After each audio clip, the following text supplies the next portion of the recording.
I love to look at the family dynamic as a whole and see like, how are you helping your kid get better? You know, and it's a really interesting it's an interesting way to have that conversation without making a parent feel guilty or shameful for like you're not doing a good job. That's right? That's the hard balance. I would never say that to a parent. I don't think. I mean, if everybody parents differently, and no two parents have the same experience because no two parents have the same kids.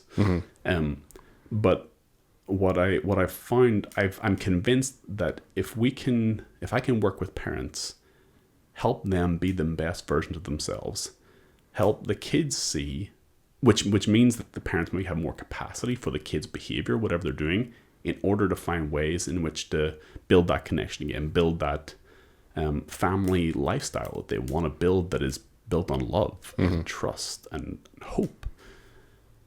That trickle-down effect is real. Like when parents are doing well, their kids just do better because of it. Yeah. And I think that because I see kids 50 minutes a week, you know, they're with their parents the rest of the time or in school or whatever. I can say we can work on some cool things. Yeah. And we can work on some tools and things that they can notice that would be a sign that things are getting better and all that jazz. And those are effective.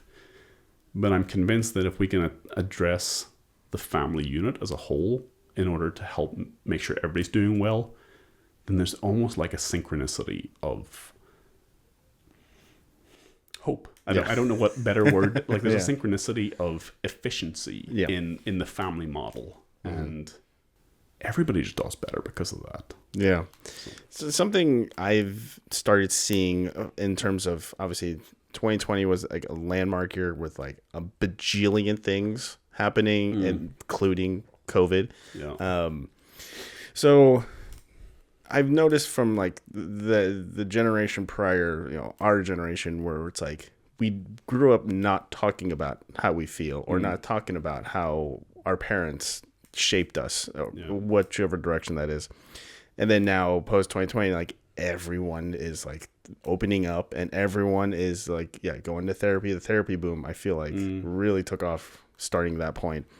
When it came to just your interaction with, you know, obviously right now you worked with kids that did not experience that world, but like, you know, from your perspective of like, you know, these people that are trying to better themselves because they're more willing to be open. And then these other folks that are like, for example, my brother, that he's trying, but he's having a hard time like releasing that old thoughts of like, oh, we grew up, we don't talk about emotions. We just bury it deep and then we just keep moving forward.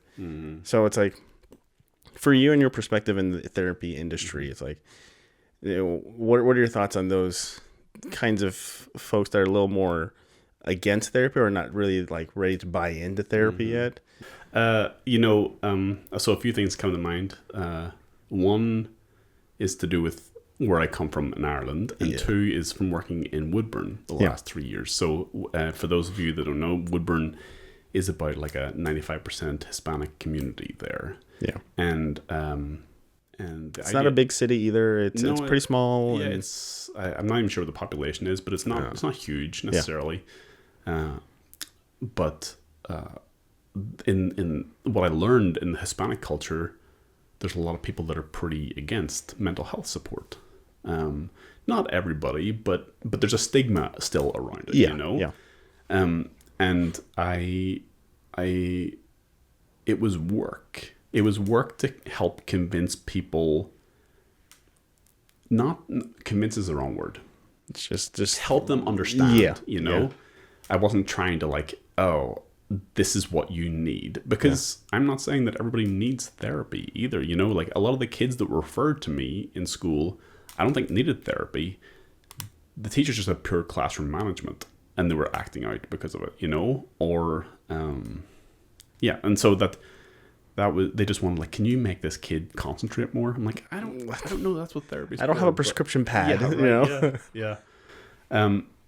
So getting around that was difficult. Also with the language barrier, I don't speak Spanish. So having that language barrier and having someone interpret when I'm trying to empathetically explain to a parent who speaks only Spanish why this might be helpful for your kid, it's really hard to get that across in a way when you're not able to share the exact words that you're saying in the way you're saying them. There's a language barrier there in some respects. Yeah. But 99% of the time, parents would realize, I mean, they came to realize, like, I just want the best for my kid. And if this is helping, then why would I not try it at least? It's not going to do any damage. So let's just try it. Yeah.